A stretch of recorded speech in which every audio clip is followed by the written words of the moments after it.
আপনি শুনে অবাক হবেন যে অনেকে আমাকে বলতে পারেন যে হুজুর এত বড় কথা, এ পৃথিবীর প্রথম সম্পর্ক কিন্তু স্বামী স্ত্রী। এই পৃথিবীর প্রথম সম্পর্ক বাবা মা না, ছেলে মেয়ে না, ভাই বোন না। এই পৃথিবীর প্রথম সম্পর্ক হলো স্বামী আর স্ত্রী, আদম এবং হাওয়া।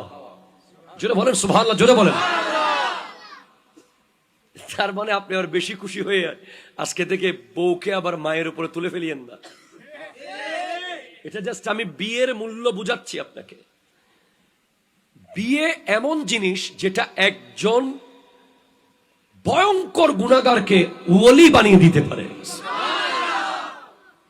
বিয়ে এমন জিনিস একজন বেকারকে খুব সম্মানের চাকরিতে নিয়ে যেতে পারে।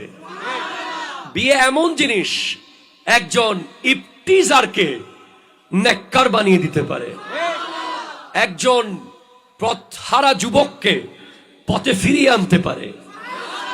একজন এইভাবে যদি বলতে যাই, বিয়ে এমন এক নিয়ামত, যেই নিয়ামতের শুকরিয়া আদায় করে আমরা শেষ করতে পারবো না।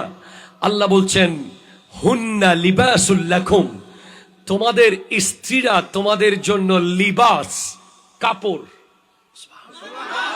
ওয়া আনতুম লিবাসুল লাহুন্না, তোমরা তোমাদের স্ত্রীদের লিবাস, ড্রেস। আল্লাহ পৃথিবীতে এত কিছু থাকতে তুমি বলতে পারতে যে স্বামীরা স্ত্রীর জন্য আকাশের চাঁদ, স্ত্রীরা স্বামীর জন্য সূর্যের মতো, স্বামীরা স্ত্রীর জন্য গোলাপ ফুলের মতো, স্ত্রীরা স্বামীদের জন্য রজনীগন্ধার মতো। এইভাবে কত কি উদাহরণ ছিল। আল্লাহ তুমি ড্রেসের সাথে কেন তুলনা দিলা? ড্রেস কেন বললা? স্বামী কেন স্ত্রীর ড্রেস হবে? স্ত্রী কেন স্বামীর ড্রেস হবে?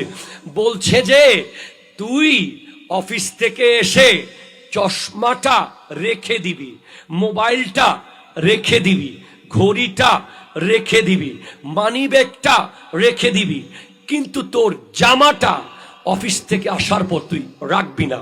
ওটা সবসময় তোর সাথে আছে। যেটা গায়ের মধ্যে যেই জামা আমাদের গা ঢেকে রাখে, এটা দুনিয়াতে আছে, অফিসে আছে, বাড়িতে আছে, ঘরে আছে, কবরেও যাওয়ার সময় কাফনের সুরতে জামা আছে। ঠিক কিনা কথা জোরে বলে। স্ত্রী ওই নিয়ামত